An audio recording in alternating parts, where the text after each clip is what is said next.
Welcome everyone to our webinar From Data to Decisions.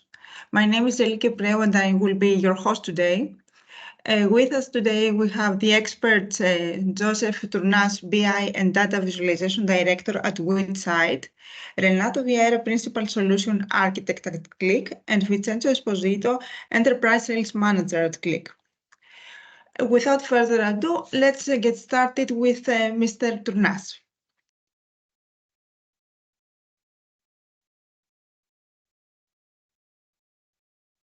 Good afternoon, everyone, and welcome. I do see some familiar names in the list, but as Qlik has already introduced me, I'm Joseph Tournas. I'm a director here at WITSIDE. I'm working on the amazing topics of business intelligence.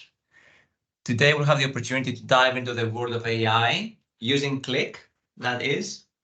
Qlik already mentioned our partners, Vincenzo and Renato. They will guide us through.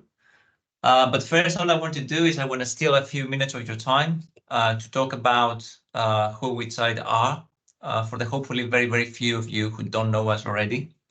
So I will not bore you. I'll just go through some very, very basic things about us, and then I'll just give the stage to Vincenzo, I believe, who will go first. Yes, exactly. I'll try and meet people at the same time.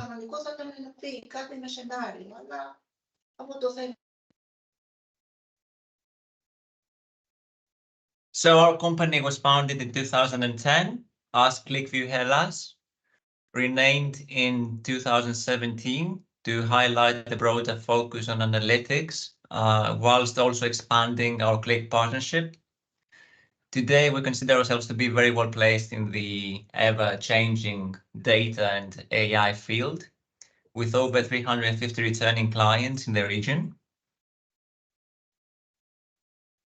Here you can see some of our favorite client logos. Apologies if we have someone here today who cannot see theirs. You're loved.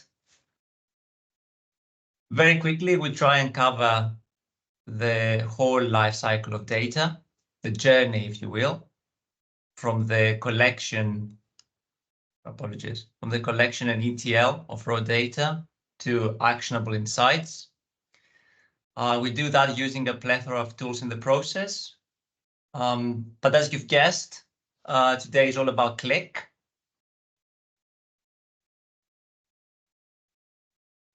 And although we're here to find out more about the AI ML pillar of the Qlik platform, it is always good. Apologies, there's a timer here on the slide. It's always good to be reminded that there are three pillars, in fact: data integration and quality, with a number of dedicated products.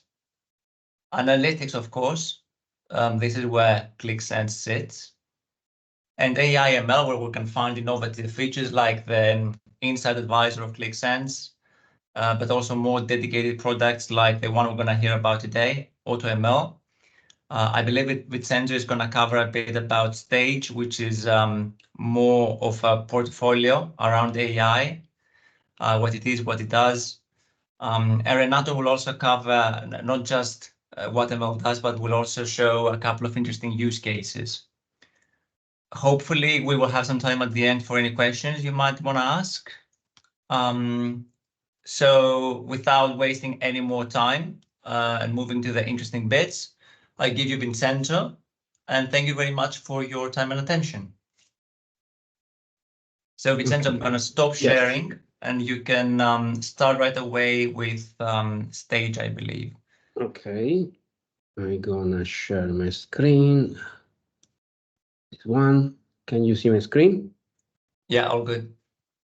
Also, okay, so let me introduce even myself. For those who don't know me, my name is Vincenzo Esposito. I'm Italian. Maybe someone can understand it from my names, but I'm based in Dubai. I've been with Qlik for 10 years by next month, by the way. And I moved over different role, position, geos. And by the way, this is the third year I work for Greece, and I'm in my first year of account manager. So I was in a technical role so far. So I'm travel in Athens, by the way, every now and then. So this is something that happens. And I really look forward, if there is the opportunity to meet you personally, I really look forward to meet you personally. Yeah, I'm the person who, by the way, is between you and the real technical presentation and knowledge, which is made by Renato, the person after me. But I want to spend these 5-6 minutes just to introduce the concept of stage. And again, in these 6-7 minutes, I just scratch the surface. So artificial intelligence and machine learning, of course, everyone know are revolutionizing the industry, just turning the vast amount of the data into actionable insight, driving innovation, enhancing efficiency. And we want to explore how investment in AI and ML can make significant impact. Across the globe, business are even investing, of course, on AI and ML, and these are now recognized that the potential they have can reshape the future. Just to make some example, in the finance sector, these investments are enabling smarter algorithm trading. They can enhance fraud detection, and they can offer deeper insight into the credit scoring. Of course, it is not only improve the security and trust, but they can even open new opportunities for personalized financial services. If we want to move on a different industry, for instance, utilities, they can optimize energy distribution through the smart grid management, reducing operational costs with predictive maintenance, and even promoting sustainability by enhancing energy efficiency. Of course, this kind of advancement ensure more reliable, eco-friendly energy supply, and they can reflect even what is the growing commitment to address the climate challenge. And just to mention the last industry, for instance, the manufacturing, even the manufacturing is witnessing a similar revolution.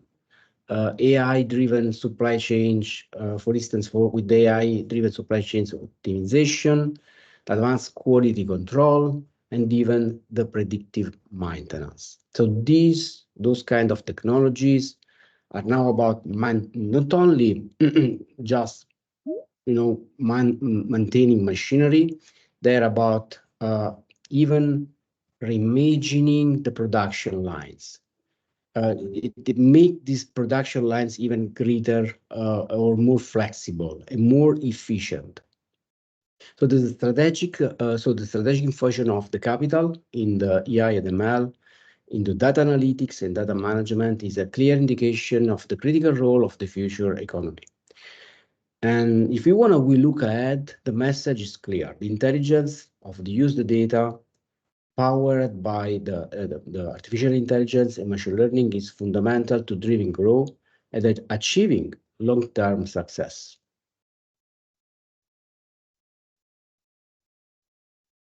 So Qlik can help introducing the Qlik stage. The Qlik stage is an holistic strategy and an end-to-end capabilities for harnessing the power of artificial intelligence for both sides, even from now on, but that's even future-proof.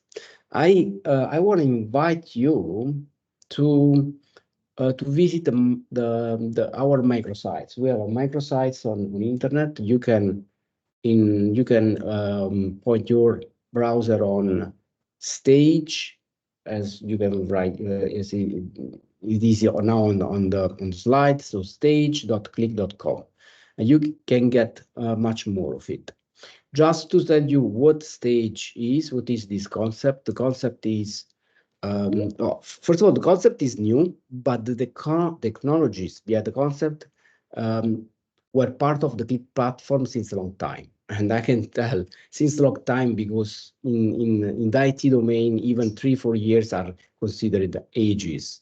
So again, as a Qlik, that stage is an holistic strategy to empower any kind of organization having already the AI or even without AI. With Qlik, you can better manage the risk, you can embrace the complexity of the AI, and you can scale the impact of AI across the whole organization. There are 3 different areas where you can use stage. The first one is the foundation. So AI and ML cannot work, of course, without data. And of course, the data need to have a high quality and need to be governed. So the high quality of the data can make the difference between the good outcome and bad one. And Qlik offers a set of tools to ensure the quality and the governance of the data. And the second pillar is the enhanced solution. So enhanced the BI solution using the AI. So driving the discovery of the insight, helping developers to build dashboards, users to interact with their natural language with the dashboard, and yes, and making the discovery much more easier. And the third pillar is the self-service AI, which bring the predictive analytics, the data science integration, generative artificial intelligence, and the automation and orchestration. So today, with this webinar, we don't want to cover the whole the whole spectrum of what the stage can do, but we're going to focus on one single pillar today, which is the self-service AI and the predictive analytics with, using the AutoML. And this is what my colleagues Renato can do. I can show you. So without further ado, allow me to move to my colleagues Renato. Renato, are you there? Yes, I am. I just stop my screen sharing.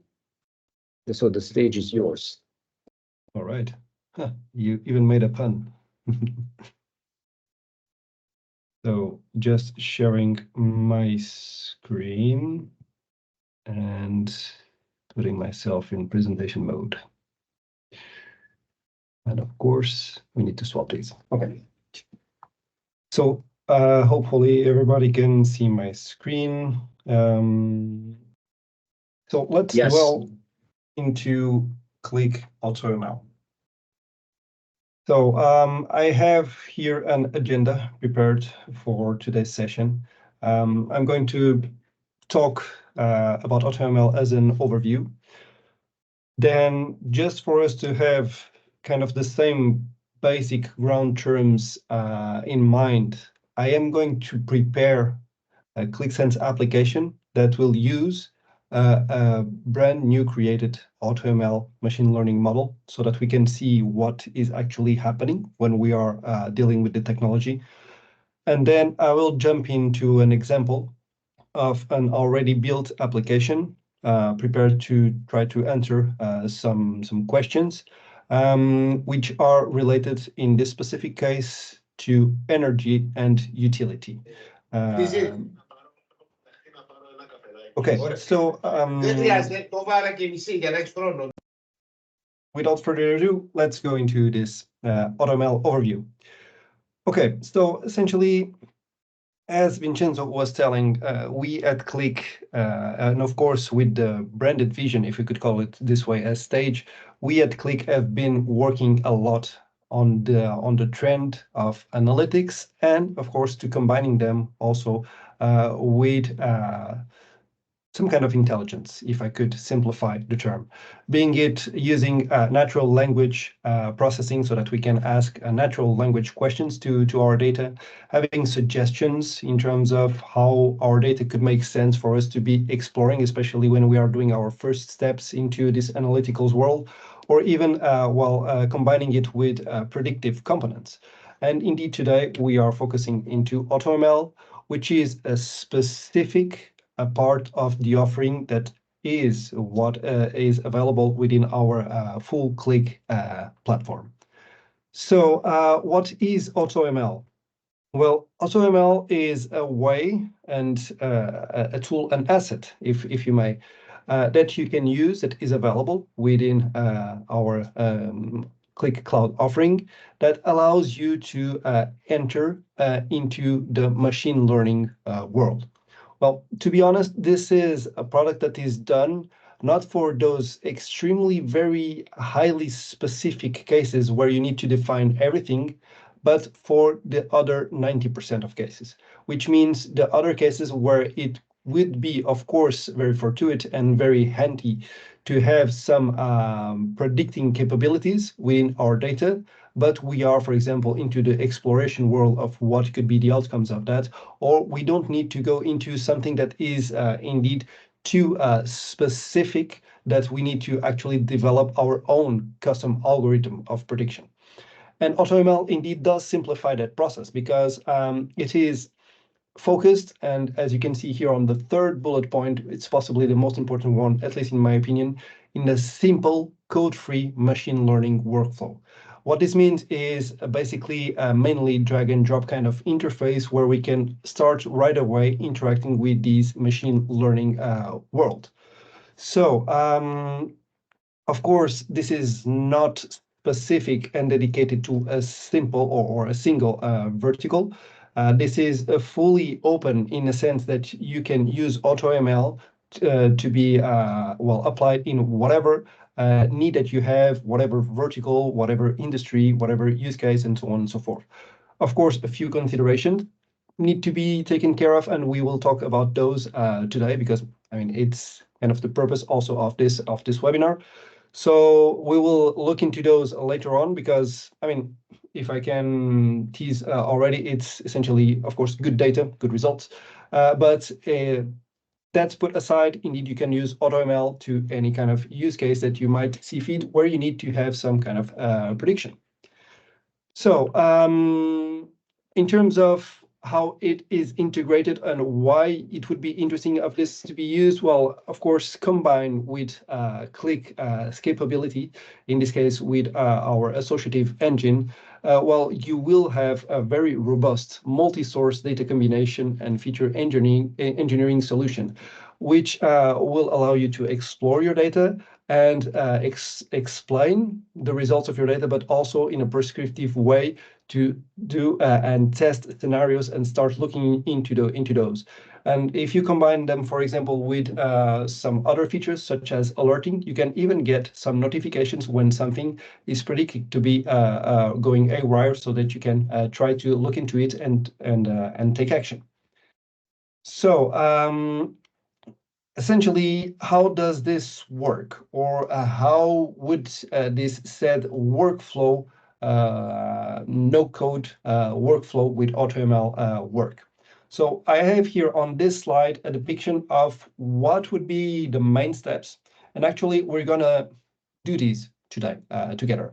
So you have your sources. You can combine them in any way that you like, as you possibly already know how Qlik works. And essentially, you'll get to a point where you have your machine learning ready dataset. What this means is that you have indeed your dataset that has the role level contents that you want to use so that the machine learning algorithms can be trained upon. Then what you'll do is you, maybe let me try to get here my pointer. Then what you'll do is indeed you will do some feature selections, meaning what are the contents that you want to use so that the algorithms can base their predictions. This will go into a model generation. Then eventually if you feel like you have the need, you can also do some light tuning and some iterations, and then you will deploy the model. So all of these steps, these 5 initial steps, you are able to do them freely within your tenant as much as you like. Because indeed, what counts as something that is tangible in terms of licensing when deployed on a tenant, it's a model that is deployed. So it means that a model where you are satisfied that the predictions, calculations are done, are okay, so that others can start using it. So once this model is deployed, then you are able to explore the contents and make predictions with explainability. What does this mean? It means that, for example, you can do batch reloads with data sent to the model, or you can even have live interactions where you are sending the data live to the machine learning algorithms, and it does process them live so that you can see them on a visualization on the screen without having to wait for example, a batch reload. And then, of course, you can publish this and integrate with Qlik Sense, and you can explore fully and take your informed action. So let me just here quit the laser pen if it allows me. Okay. So let's go now into something more practical. I'm just going to remove my PowerPoint and jump into my browser. I believe you can also see my browser. I am currently connected to Qlik Cloud. I am already on a specific space that I've prepared just for the session of today, which is this so-called AutoML sandbox. And I have here essentially two data sets. These data sets, they are already prepared, of course. We have here this so-called telco cancellations history. And what this has is essentially a set of fields with their values regarding customers that I have. Let's say that I am a telecommunications company, of customers that I have that have been loyal or not to me, and if they have or not canceled, which we have here at the end of the list, if they have canceled their contract with me. So of course, my idea would be, could I predict or could I see patterns within how they are using my features, my services, my prices, and so on and so forth? Could I have here some kind of highlights that could give me some patterns in terms of prediction of when could a customer cancel with me? So let's go and let's build that model. Then what I will have, just by the way, we have here also the predictions, which will be a data set that is our current customers list, essentially, and how they are behaving. And with that machine learning model, we'll try to do those predictions and see if they are going to cancel or not, so that we can take action. So let's start. I'm going to here add new, and I will say that I want a new machine learning experiment. I'll give it a name such as churn predictions. And I will essentially go and get that data set. So let's go right here, AutoML, and let's go for this history. So, okay, this is where AutoML starts indeed to bring in its value in this so-called no-code kind of interactions that we have. Sorry, I was just sipping some water. So now we can see here our full data set. Without me doing anything else, AutoML is already looking into what could come in, and it's already giving me some insights in the sense of what it will be able to use or not be able to use. Such as, for example, the account ID, it has too much cardinality, doesn't make sense to use. Or the country is a constant, same thing. Or, for example, we have here this repeat customer, this promotion, this plan type. These are categories. So what it will do is automatically by itself, it will do one thing, which is the so-called one-hot encoded, which means that it will translate these strings into flags so that it will be, of course, easier in terms of a machine, of a processor, to be able to distinguish between these categories and, of course, start using them. The only thing that I actually need to do based on this data set is to say, what is the targeted field that I want my predictions to be based upon? So it's the canceled field. So by saying canceled, it will now say, okay, you have defined the target. The features, it also auto-selects the features that it thinks that it might become handful. But of course, later on, we can fine-tune this. And it will, and this is the very important part, it will automatically select algorithms. So these algorithms, they are automatically selected by the identification of the type of challenge, such as in this case, this is a binary classification. It's a yes or no kind of thing. And it will automatically identify which algorithms could make sense so that it will work on these. Of course, if we have another type of challenges, it will identify other algorithms and it will select and fine-tune them. But to me, as I said, I'm not an expert into data science, but I do want to enter into the world and start to do some predictions. This simplifies my life quite a lot. So I'm pretty much ready to run this experiment and make it look into things, work the data through the models, and, well, essentially wait for the results. This is, of course, also a demo data set, so it will be pretty fast to do. On your use cases, you might have a few more thousands or millions of rows, so maybe it will take a little bit longer, but not too long still. But yeah, essentially, this is doing it live currently. So it is going through these multiple algorithms, and we are here seeing over here on these columns results. So the main focus that we will have will be essentially on the first column for today, which this essentially represents us the confidence identification of the level that the algorithm is capable to do its predictions. And how does it determine this? Well, essentially by getting the data set into it, it removed part of the data set. It only trained on the larger bits, such as 80%, but it removes still around 20% of those, so that then it could use those values that it never saw and test them against itself. And knowing the actual values, it can identify the following, such as the ROC curve. The ROC curve means that how truthful or how actual were essentially the predictions done based and compared to the original ones that were never, well, put into the training.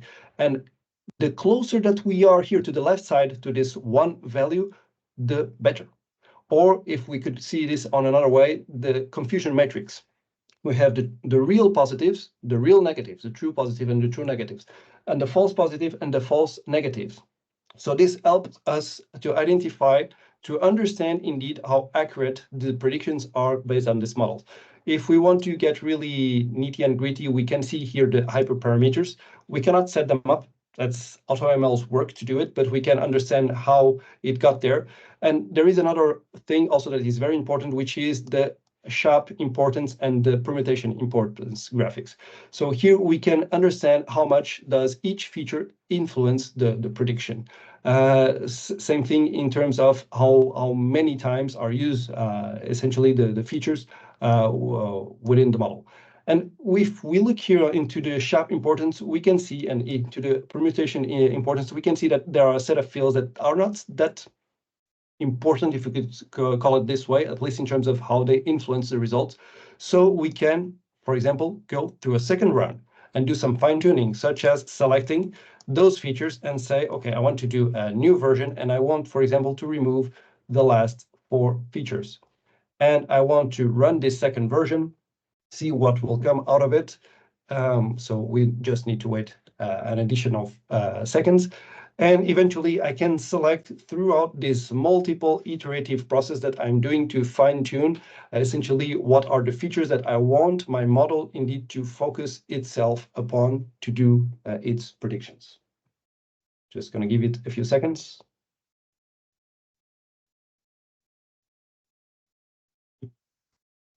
And it should have run by now. We're almost there.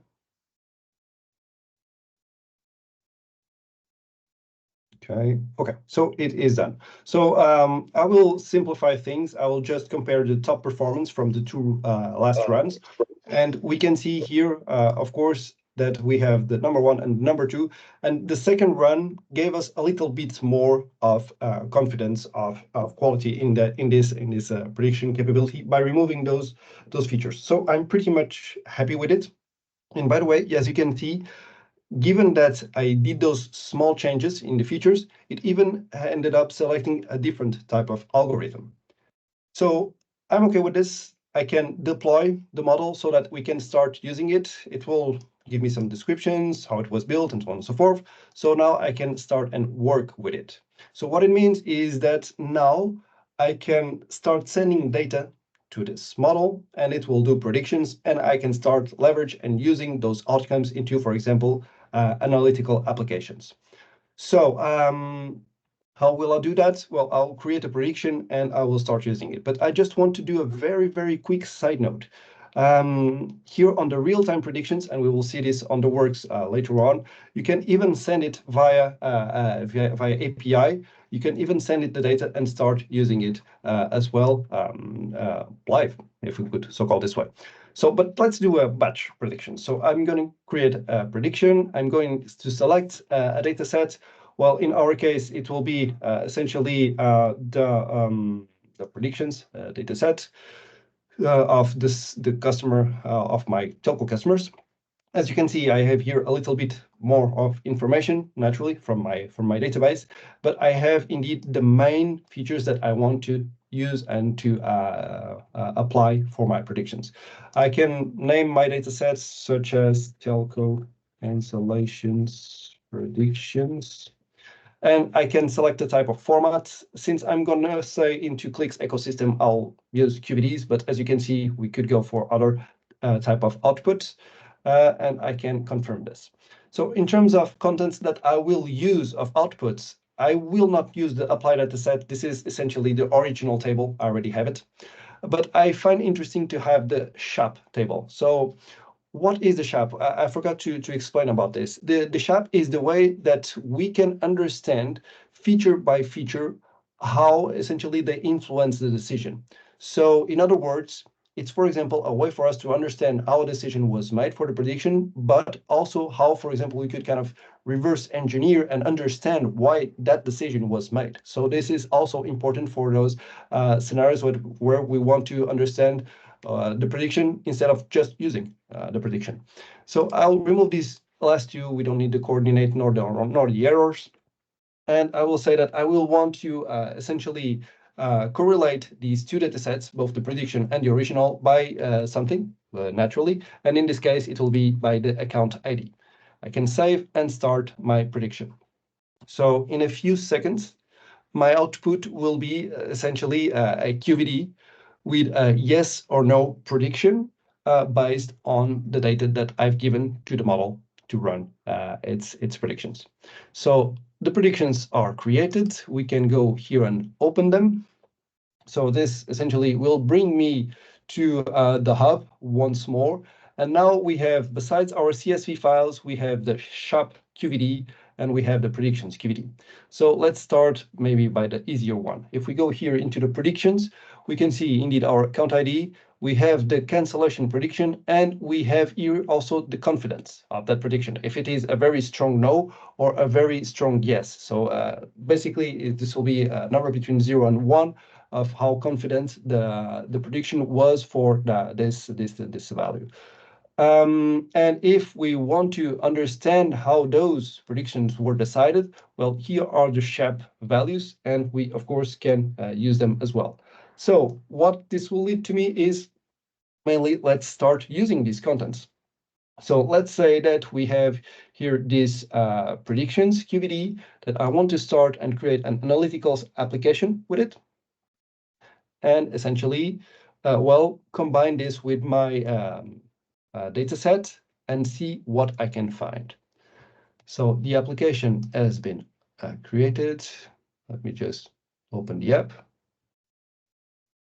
And I will not go to Sheet. I will go to the data manager. So I'm making sure that I have my two tables integrated. And here you can also see that very quickly I can do some data modeling in case of need. So I can go here to the catalog. I'm going to the space, to this sandbox, and let's call the predictions. I want all of the fields except the canceled, which actually is non-existent. So we can add this into the application, and then I can relate the two tables. So as we did earlier, we said that we wanted the account ID. We can just, well, interconnect them. And by account ID, it will be associated. It's how we call in Qlik. But to be honest, Qlik is content aware. So you don't need to have the fields with the same name for it to be able to detect that the association could make sense.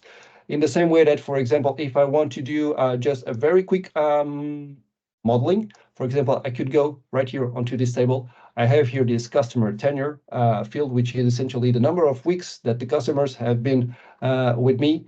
I could say that I want to have 4 buckets, and I would like to have the calculated dimensions of customers that have been with me per year. So lower than 1 year, up to 52 weeks. Between 1 year to 2 years is from 52 to 104. Whoops, wrong button. 104. And let's say 1, 2, 3, 104, 156. And the rest would be over 3 years. So very quickly, I am creating a calculated dimension. Here, for example, which of course later on I can use it on my analysis.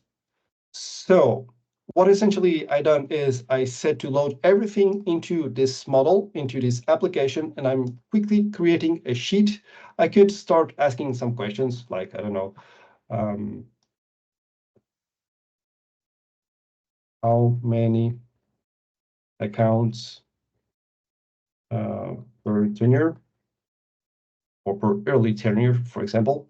And eventually it could start generating some contents for me so that I could be able to see. But today I'm more inclined into actually using my own detriment skills in creating a sheet, a meaningful sheet for me. So let's call it that I would like to know the number of customers,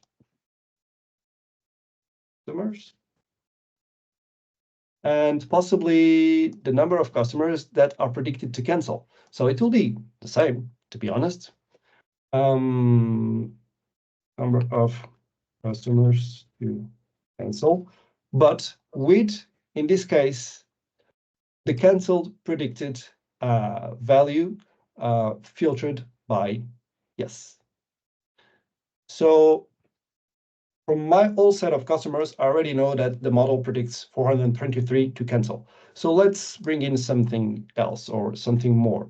So I would like to see, maybe based on the plan that I'm offering, the type of plans that I'm offering, how many customers I have. Okay. And essentially, and once more, if they are predicting to cancel or not.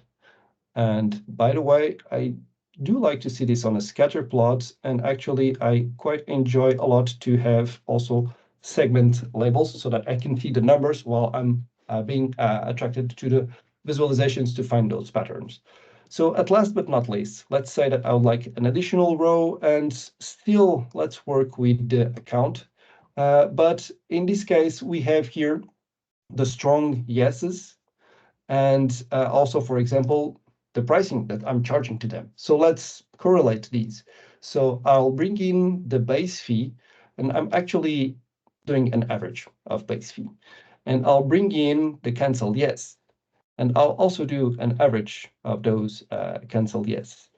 So essentially, now I'm able to start looking into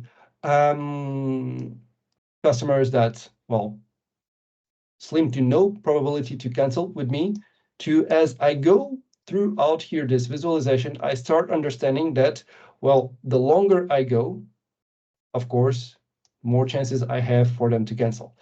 And could this be related to something like, I don't know, tenure, happiness, things like that? Well, I can actually quickly answer that. So I could just bring this here. I can now use our yearly tenure as a dimension. For example, the number of customers, and by the way, if they are predicted to cancel or not. And again, our scatter plot, and maybe get out of the edit mode. So if I clear my selections, now I can quickly understand that, for example, customers that have started with me, they are okay, possibly, I don't know, I have a 1-year contract, but as I go along, well, they start to, of course, to cancel. But another thing that comes to mind is that this red plan, the red plan is the one that is actually the one suffering more. So possibly I might need to revise this red plan. So now I'm able to understand, of course, if they left or not, but in this case, I'm able to understand patterns that might make them leave, so I can prescriptively start and correcting them before them wanting to leave. So it's an example of AutoML helping me to understand a potential business problem that I have.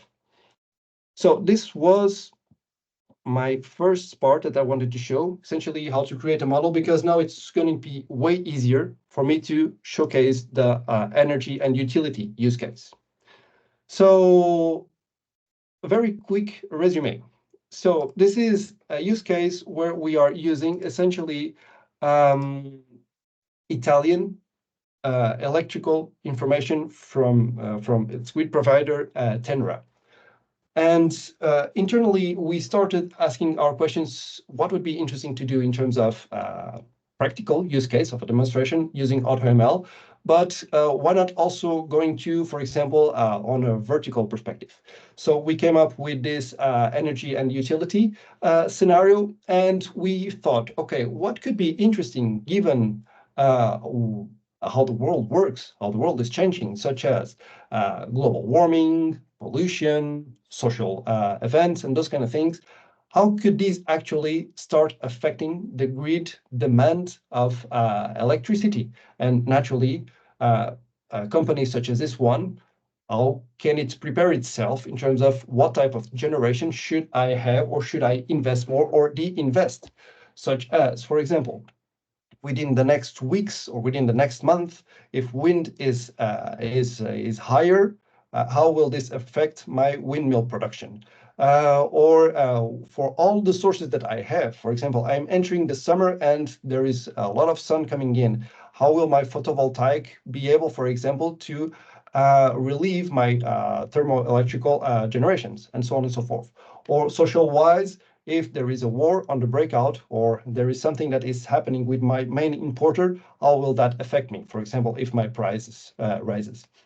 So indeed, we went into the lookout, and we ended up selecting this Italian data because, well, it was public, it was available to get, but also because one of the members that developed this was Italian.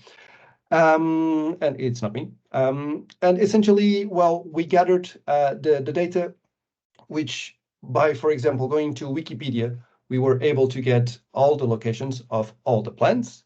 Also, Tenra has a very good exposition of their hourly generation information per plant. We combined this with open weather history, and also with pricing history.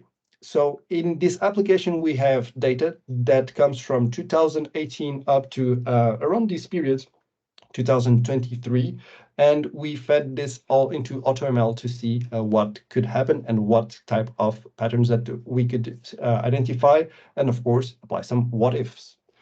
So long story short, essentially, this was all brought up into a MySQL database. Then we used Qlik Cloud data integration capabilities of Qlik Cloud to do the data movement, the transformations, all the required transformations are necessary so that AutoML could digest this data with more accuracy, if we could call it this way, so that then we could use it on QlikSense application to explore it. So long story short, this type of project, and this is possibly a hint that I would like to leave here onto the table, possibly most of the time, maybe 90% of the time, will be a data challenge more than anything else, because indeed that data to be able to be brought into the machine learning algorithms, it needs to be well prepared so that they can understand. Because I mean, let's be frank, we're talking about still about machines with algorithms that indeed they have calculations, they have a lot of its and so on and so forth, but we're still talking with a machine, all right? So of course we need to give it in a way that a machine can better understand it so it can have better conclusions. So what do I mean by this? For example, we had the plant capacities, we had the plant essentially what they were able to produce. But for example, how could we relate this with actually if it was a windy day or if it was a sunny day and those kind of things? So we had to correlate those. And by doing that, for example, in this specific case, we created this so-called weighted wind speed or weighted wind peak, which was the combination, in this case, the multiplication of the capacity of the plants, but also to make it understand that based on having more wind, you had more production and those kind of things. And our target was indeed for the generation of that day and the day before and so on and so forth, so it could better understand or better predict contents. So at the end, how or what were the outcomes? So I'm going back here into our web browser, and I have right here open an AutoML experiment where we have essentially all of the sources. And by all of the sources, what do I mean? I mean geothermal, hydro, photovoltaic, thermal, and wind. And we combined everything in a single table, as you can see here. And you have all of those values here with those weighted values and so on and so forth that are influencing for that said generation. And one thing got very, very clear to us.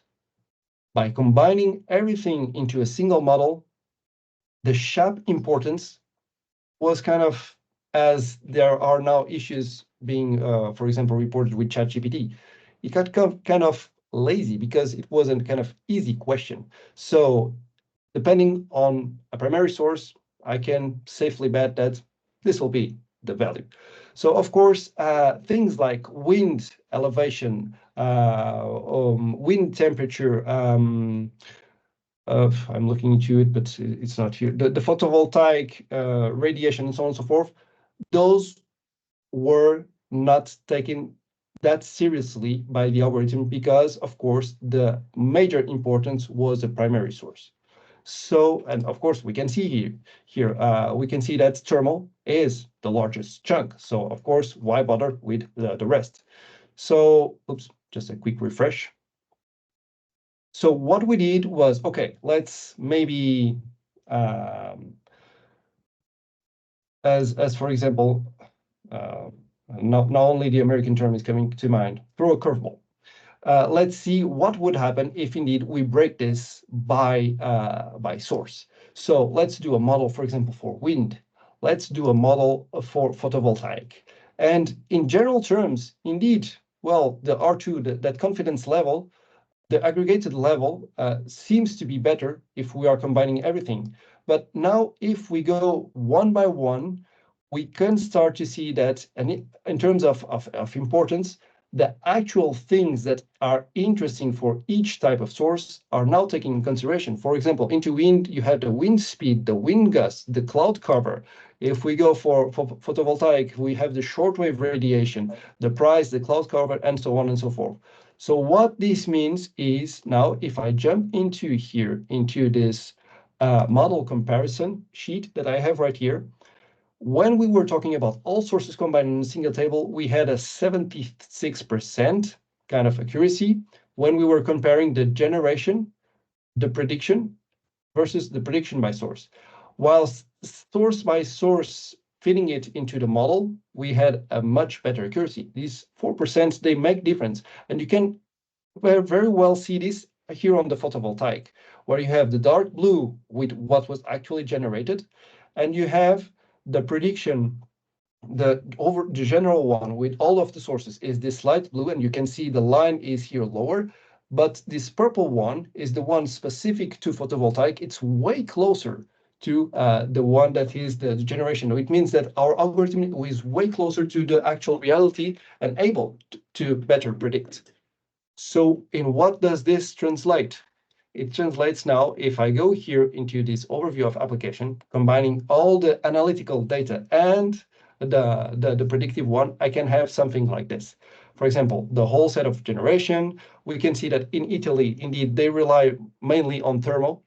They even had nuclear, but it went to a referendum, and it was they no longer have nuclear. But we can see that, for example, the spread of sources such as hydro, such as wind, and so on and so forth, they are not kind of placed just there because it's interesting to be there. Actually, this is a well thought thing based on weather. For example, if it is sunny, if it is windy, if it is snowy or rainy, indeed we can see these denser areas, and of course they are placing those contents or those plants in the areas that make more sense, so that they can better utilize the energy. So what does this mean actually?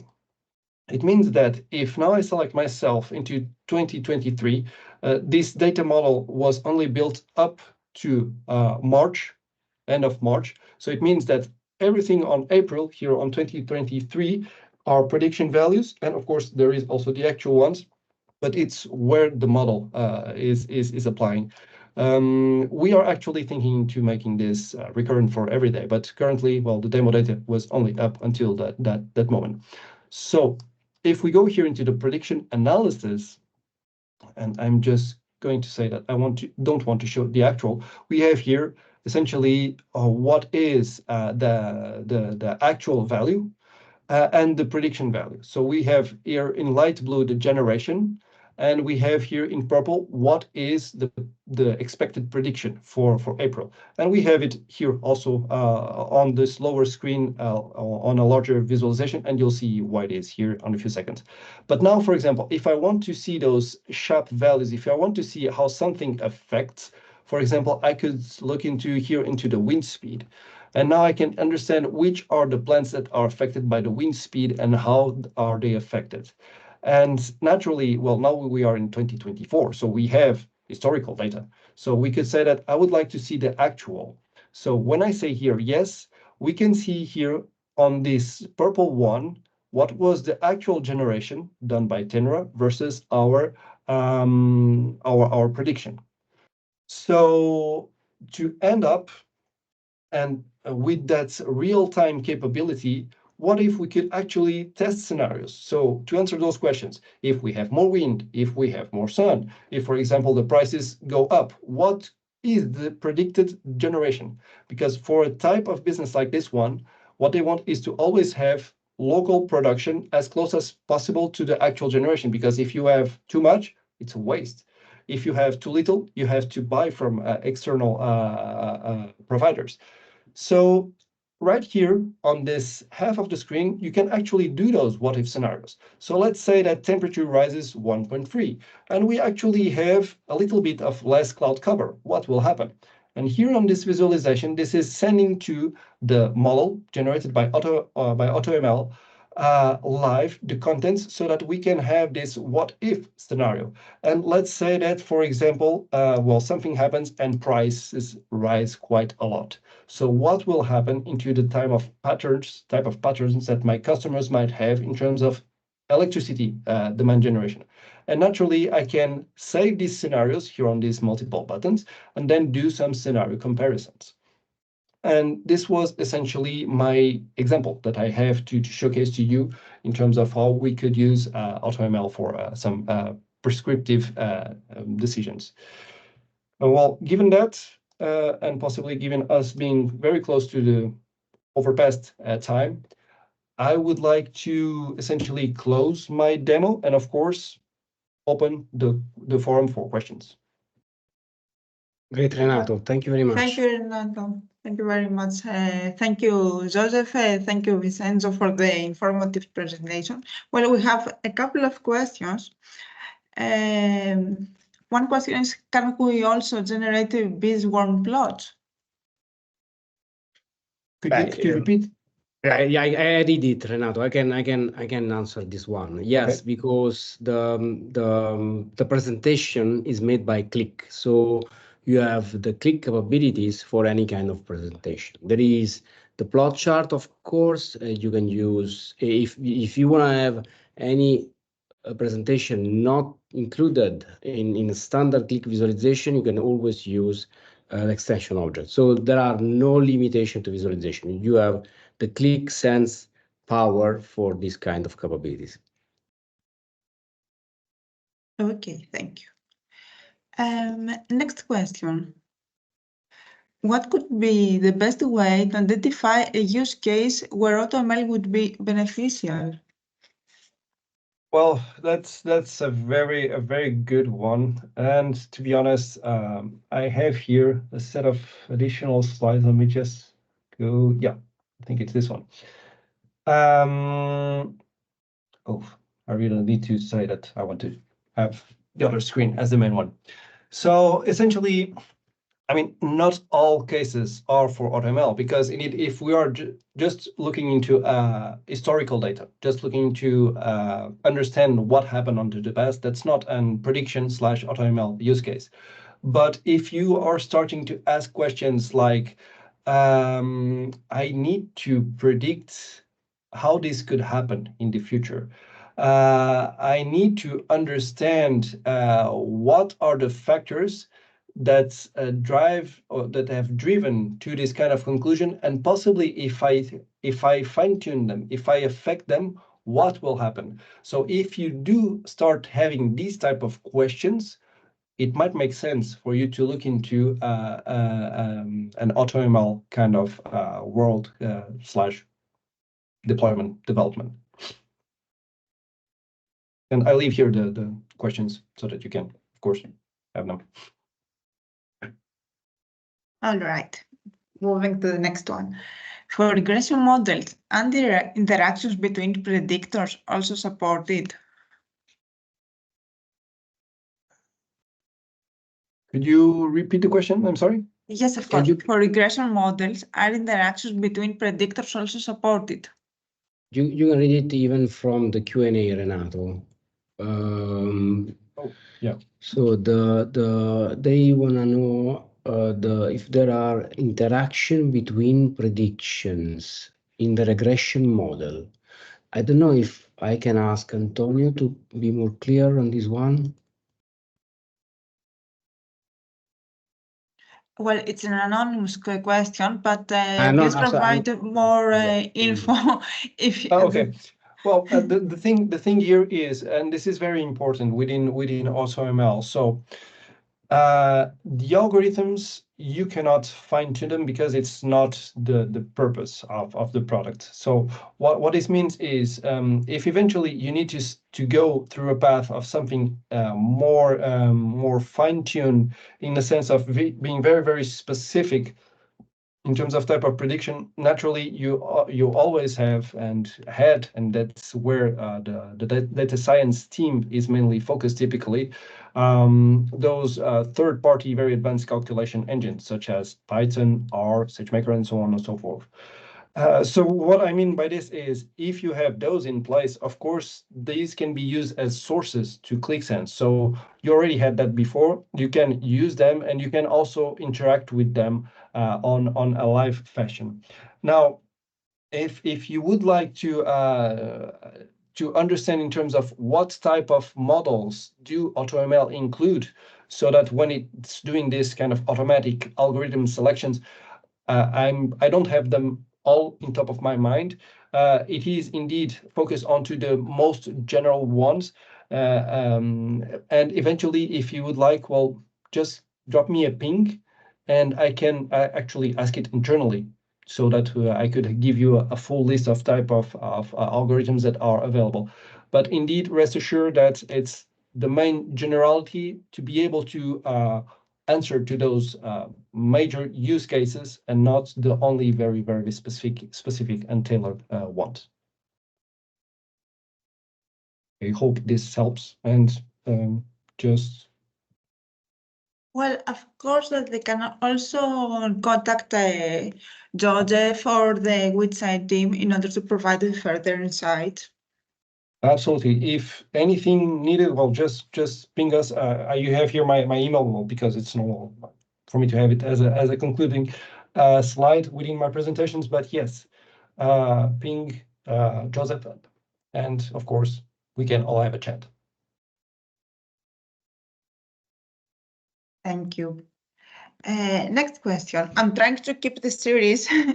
Are the hyperparameters auto-tuned?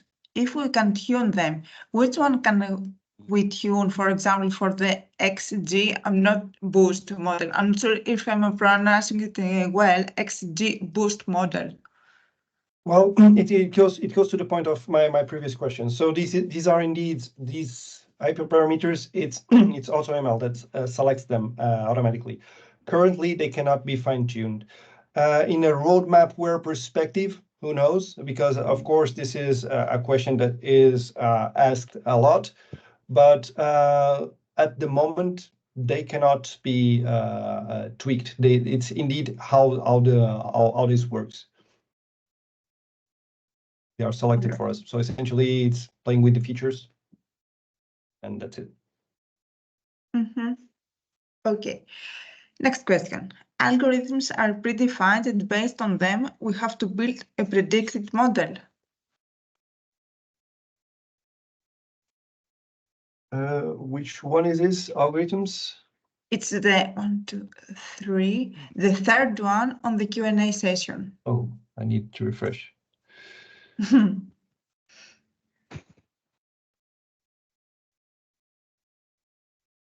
So algorithms are predefined and based on what we have to build a predict model. So it goes back again to the same point. Based on the data set that you give to it, AutoML will select the algorithms.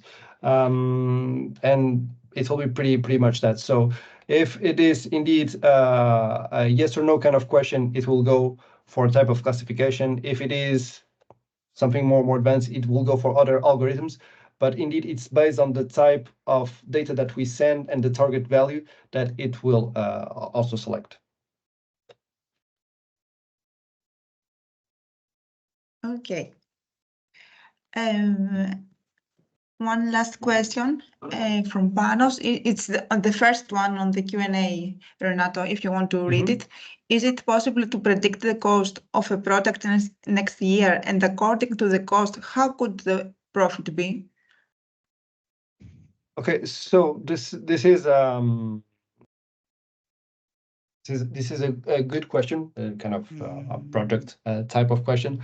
So indeed, based on the data that you give to it, AutoML will do a prediction.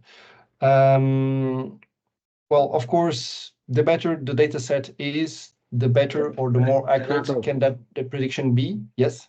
Can I answer this one? Because there Sure. is a use case. We did it for a customer in Saudi last year. Renato, the one I worked on, and that was exactly the use case. They are a chemical industry. What they tried to do with AutoML was predict the price for the stuff they buy, so for their purchase department to make the price. So this was one of the use case we worked with a Saudi customer.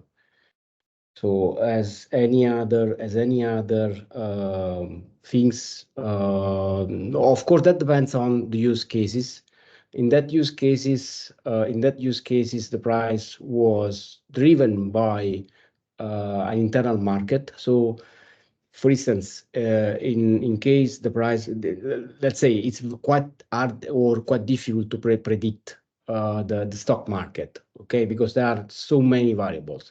But in that specific case, the market was an internal closed market. So the driver who may lead the price, the change of the price was under control. So it was something that was still under control and was something feasible. I don't know if I answered the questions.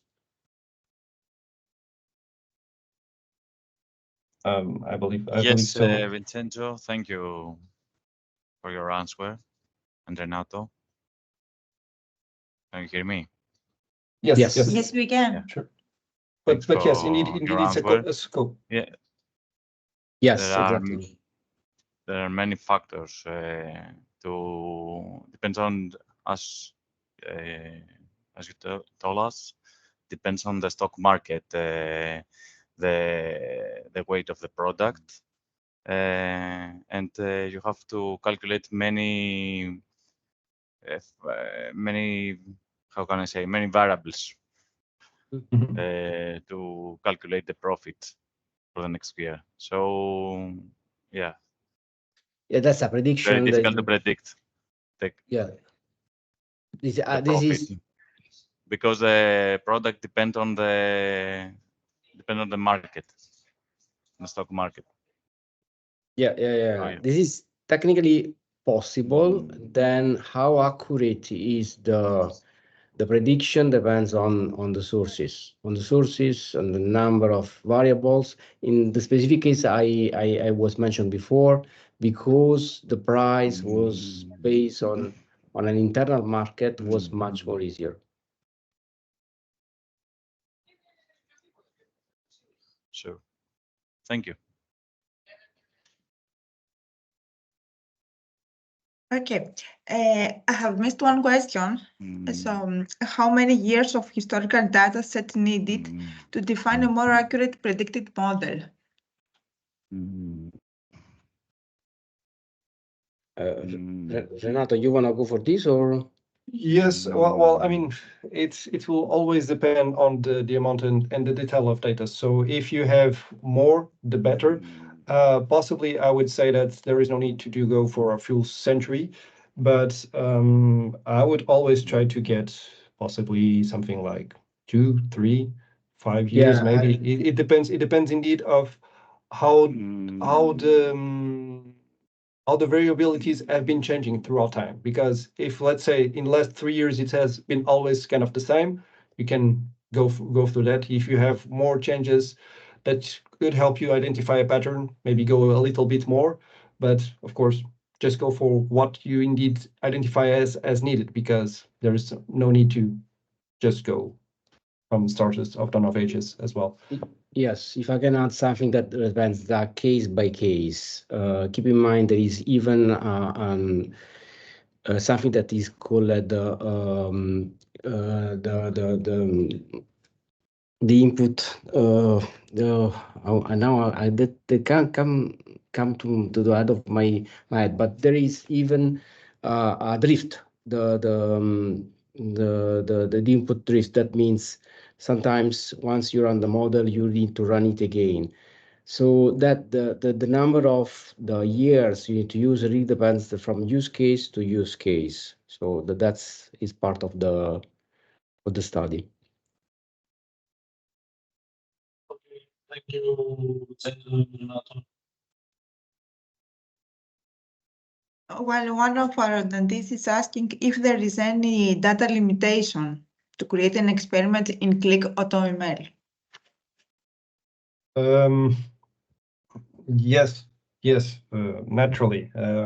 So in terms of API requests, I was actually trying to refresh my memory, and I'm helping here myself with the help site documentation.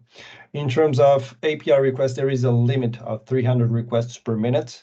And in terms of columns, the data set should not have more than 500 columns. It's essentially the main limitations to have in mind. Maybe that's Renato. As less as I know, this is the first tier or for any kind of stair. I don't remember. This is I believe it's for any kind. At least here it's not specified in terms of distinction, but of course we can look into it, and if we find other information, we can forward to you. Okay. All right, one last question. Does AutoML could be used to predict production variances? Yes, I believe I don't see why not. It's indeed once more, if you have the data, start running it through the algorithms and exploring it. Maybe Renato, I don't know if I can tell something from the sales perspective, which is less technical.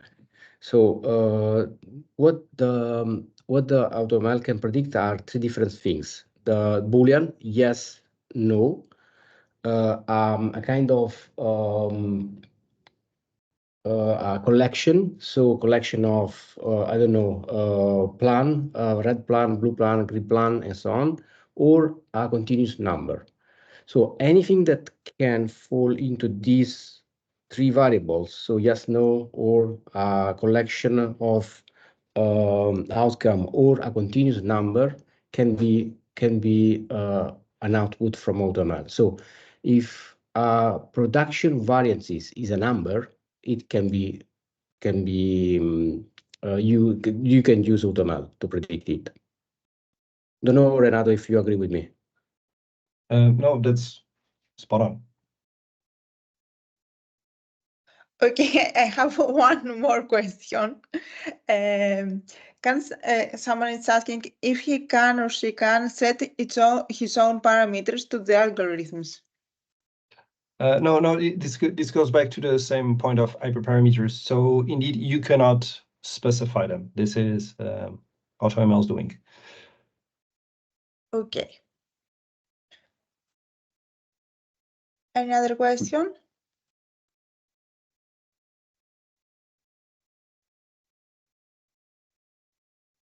I think no, we don't have any other questions. Well, at this point, I would like to thank you all for attending the webinar.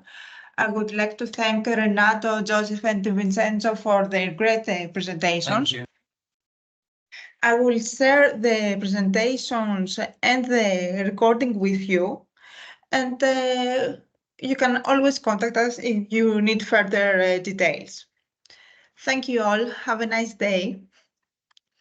Thank you. Okay. Bye. Thank you very much. Bye. Bye-bye. Thank you. Thank you. Thank you. Go. Bye.